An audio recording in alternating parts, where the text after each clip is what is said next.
রমজানে ইবাদতে যেই মজা পাওয়া যায় সারা বছর অন্য কোনো মাসে এই মজা আপনি পান না। আমার চাঁপাইনবাবগঞ্জের ভাইরা আওয়াজ করে বলেন না, রমজানে ইবাদতে যেই মজা অন্য মাসে এটা পান না।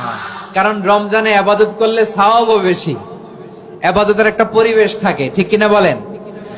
অন্য মাসে ইবাদত করলে এর সওয়াব পাওয়া যায় গাণিতিক হারে, রমজানে ইবাদত করলে সওয়াব বাড়তে থাকে জ্যামিতিক হারে। সুবহানাল্লাহ কইবেন না? সুবহানাল্লাহ। অন্য মাসে সওয়াব বাড়ে গাণিতিক হারে, রমাদানে ইবাদত করলে সওয়াব বাড়ে কিভাবে জ্যামিতিক হারে বাড়ে দেখেন। রমাদানে একটা নফল করলে ফরজের সমান সওয়াব, একটা ফরজ করলে 70 থেকে 700 গুণ সওয়াব, রমজানে উমরা করলে হজের সমান সওয়াব।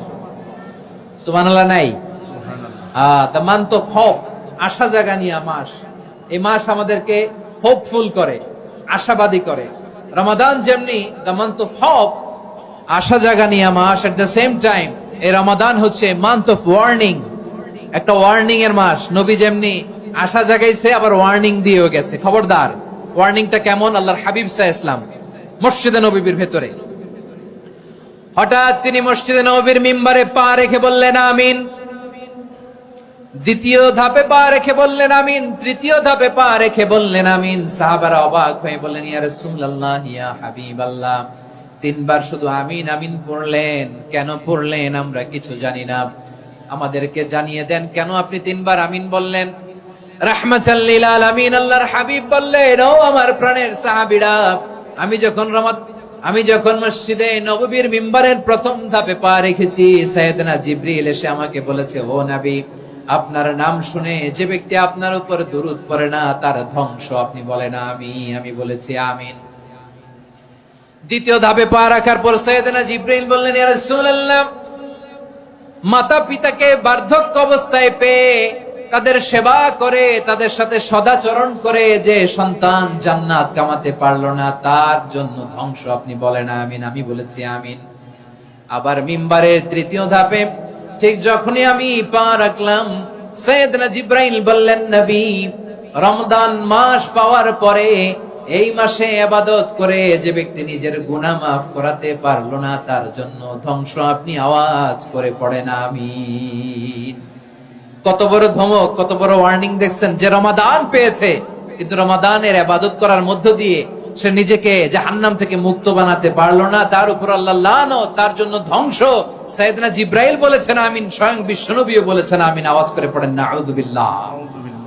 তাহলে রমজান আসবে আর আমরা নিজেদেরকে জাহান্নামীদের লিস্ট থেকে নাম কাটিয়ে জান্নাতীদের লিস্টে উঠাতে পারবো না। এর চেয়ে বড় হতভাগা কি আর কেউ থাকতে পারে? আওয়াজ করে বলেন না। তাহলে রমাদানের এই রহমত, বরকত, মাগফিরাত, ফজিলত আমাদের কামাই করার দরকার আছে না নাই? আর মাত্র 7 দিন বাকি। আর মাত্র কয় দিন? একদিন। এগুলো নিয়ে আমাদের কোনো আগ্রহ নাই। তোমাকেই খুঁজছে বাংলাদেশ, ক্লোজ আপ 1, আর মাত্র 7 দিন বাকি। টেলিভিশনে বিজ্ঞাপন আছে না নাই? রেফেল ড্র হবে লটারির, আর মাত্র 5 দিন, আছে না নাই? কিন্তু এমন এক বরকতময় মাস আসতেছে, আর মাত্র 7 দিন বাকি। আমাদের কোনো সেন্সই নাই, আমাদের মধ্যে কোনো অনুভূতি কাজ করে না। হায় রে দুর্ভাগা মুসলমান। আমার প্রিয় ভাইরা, আপনি পৃথিবীতে যত ইবাদত করেন সব ইবাদতের সওয়াব নির্ধারিত। এটা পাবেন বা ওইটা পাবেন, এই সওয়াব জান্নাতে, এই বাড়ি ওই বাড়ি। শুধু সিয়ামের সওয়াবটা অনির্ধারিত। কুল্লু আমালি ইবনে আদম ইউদাআফ আল হাসানাতু আশরু আমসালিহা ইলা 700 দি'ফিন ইল্লা সাওম। সব নেক আমলের সওয়াব বাড়তে বাড়তে 700 গুণ, কিন্তু রোজা ছাড়া। রোজার সওয়াব কি হবে? বান্দা খালি রোজা রাখে, ফেরেশতারা কিছু লিখতে পারে না আমলনামায়, কারণ আল্লাহ বলে এটা কিছু লিখিস না, কারণ as-সাওমু লি, এই রোজা রাখছে আমার জন্য, ওয়া আনা আজজি বিহি, এই রোজার সওয়াব, প্রতিদান, অ্যাওয়ার্ড এটা কিয়ামতের দিন আমি আল্লাহ নিজ হাতে দেব। আমরা সবাই রোজার পরিপূর্ণতা পূরণ করে নিজেকে পরিবর্তন এবং পরিবর্তন করার চেষ্টা করি।